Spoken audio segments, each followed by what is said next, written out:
Guys, welcome back sa ating YouTube channel ngayong July 12, 2025. Ito guys, good news kasi sa mga nagtatanong sa atin ng budget phone in Infinix, andito po yung kanilang mga budget phone ng kanilang Smart 10.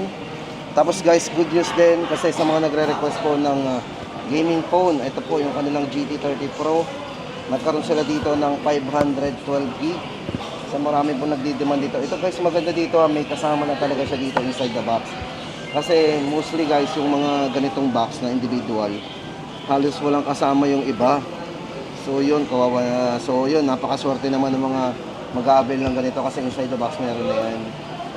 Ayan guys. So ito guys, bigyan ko kayo ng update ngayong July 12, 2025. So sa mga nagpaplano pa lang guys bumili, sana mapanood nyo. At syempre guys, huwag na rin natin kalimutang i-share ang video natin para makatulong din tayo sa mga iba pang hindi nakakapanood ng video natin. Ito guys, umpisahan na natin ang ating latest update. Guys, doon na tayo sa sa budget phone. Check mo natin ang mga budget phone ni Infinix. Guys, ito punta muna tayo dito sa kanilang Smart 10. Guys, ang kanilang Smart 10, may tatlong variants po to na pwede nating may share sa inyo. Meron po sila dito ang Smart 10 na ito, 3GB RAM 64, Smart 10 na 4GB RAM 128, Smart 10 na 4GB RAM 256GB. Guys, ito sobrang mura ng presyo nito.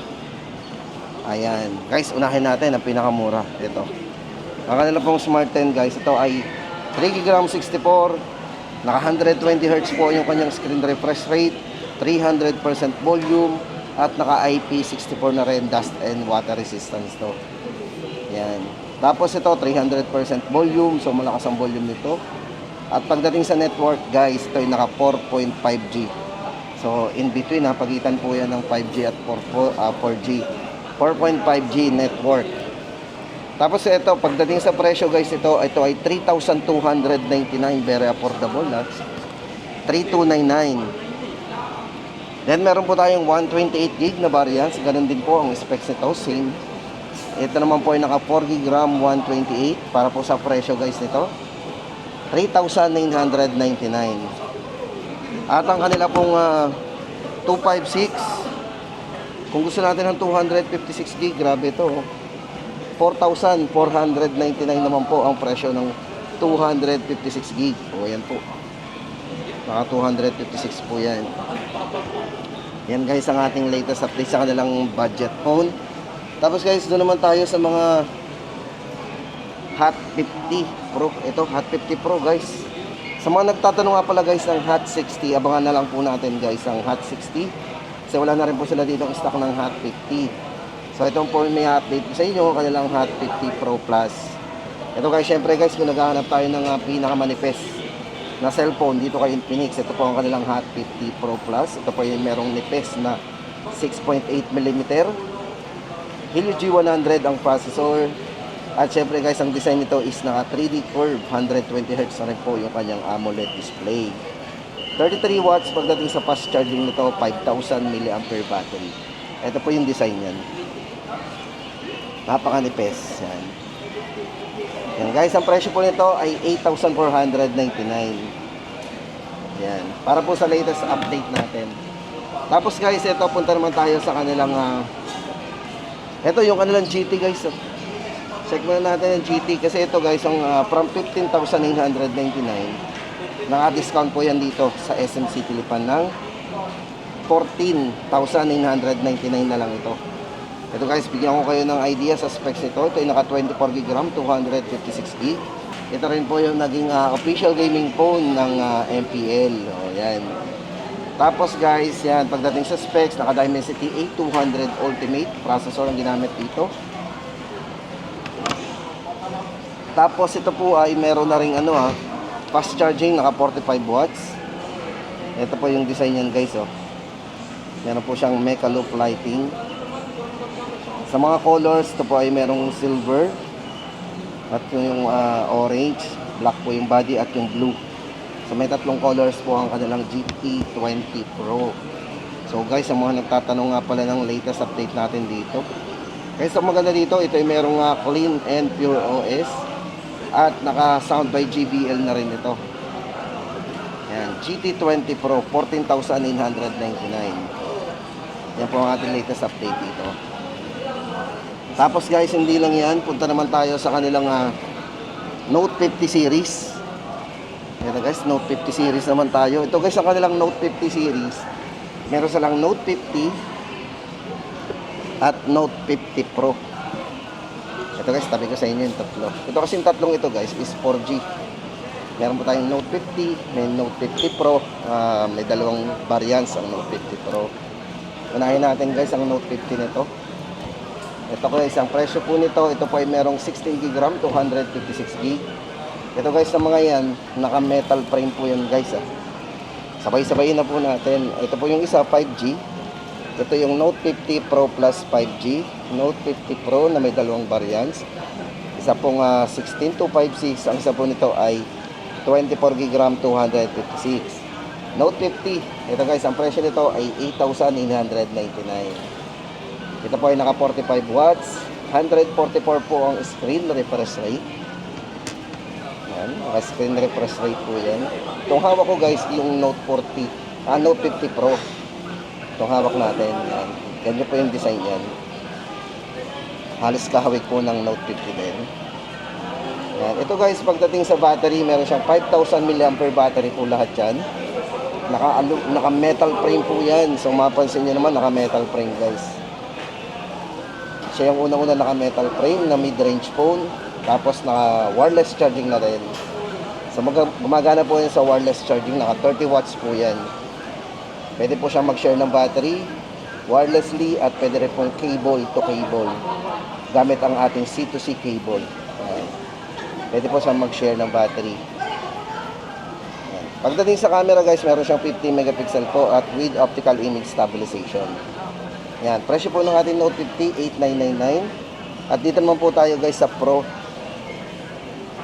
Yan, so ano ba yung difference ito sa 50 guys? Ang difference sa 50, bukod po doon sa design na kaunti, ito lang naman po yung nabago. Yan, kasi Note 50 walang ganito yan sa gilid. Ito naman po ang Pro. Sa Pro naman po ay naka 90 watts po ang charging nito. So ang difference po ng dalawa is 16GB RAM, ang isa po ay 24GB RAM. Pagdating po sa presyo guys, ito po ay 9,999 itong 16256. At ang 24GB RAM 256 po natin ay 11,999. At syempre guys, ang pinakamataas po sa Note 50 series, ito po ang kanilang Note 50 Pro Plus 5G. Papakita ko guys ang design ng kanilang 5G. Ito po yung design niya.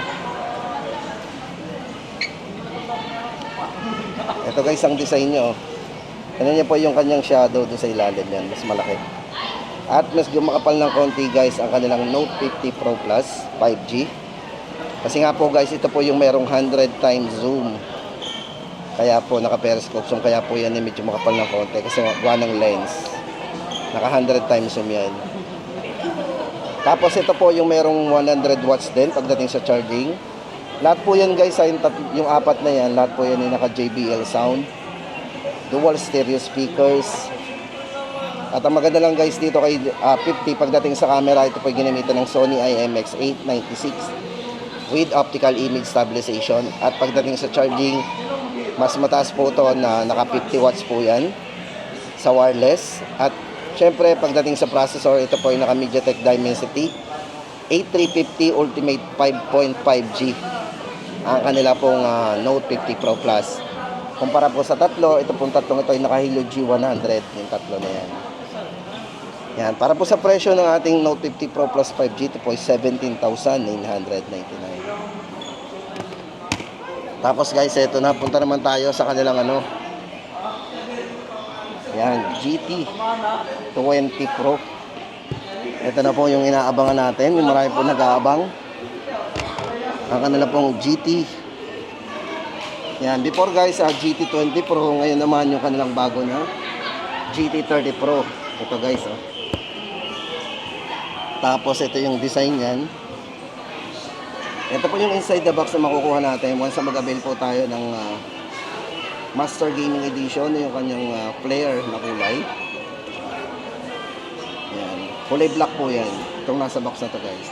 Ito po ay may dalawang variants. Isang 16256 at isang isa po nito ay 24 gram 512. Yan, para po sa presyo guys ng dalawa na yan. Ang isa po ay 14,999 at ang isa po nitong 512 ay 16,999. Tapos guys, dun sa single box nito, yung ganito pong packaging, ang 512 po nito ay 15,999 at ang 256 naman po ng ganitong packaging ay 13,999. Ang colors po na available guys sa dalawang ito sa ganitong packaging ay yung blade white at saka isa po ay shadow gray. Wala pong black. Kasi po yung mga ganitong box, yan lang po ang kulay black. So mag-add lang po ng 1,000. 1,000 difference lang po yung ating ano. Ayan. So yan guys, ang maganda dito. Guys, ito bigyan ko ng idea sa specs po ng ating GT30 Pro. Ayan, tinatanggal po yan guys. Ayan, baka naman ito guys, pagdating sa sa processor, ito po yung naka MediaTek Dimensity A350 Ultimate 5.5G processor din. Then maganda guys dito, meron siyang gaming trigger. Ayan po. So, naka gaming trigger po yan. At ang maganda guys dito, all day full 120 FPS po yan system. No frame miss, so wala tayong lag dyan. Yung signal din po, napakalakas kasi ang signal po guys nitong si GT30 Pro ay naka 360 degree. So kahit harang po ng kamay niyo yung cellphone ay malakas ang signal pa rin. Yan. Yan guys, ulitin po natin ang presyo ng GT30 Pro. Yung packaging po nito, naka 16256, 13,999. Ang 512 po nito, 15,999. At ang kulay black naman na ganitong packaging guys. Inside the box, may kasama siyang mag charge at saka yung case.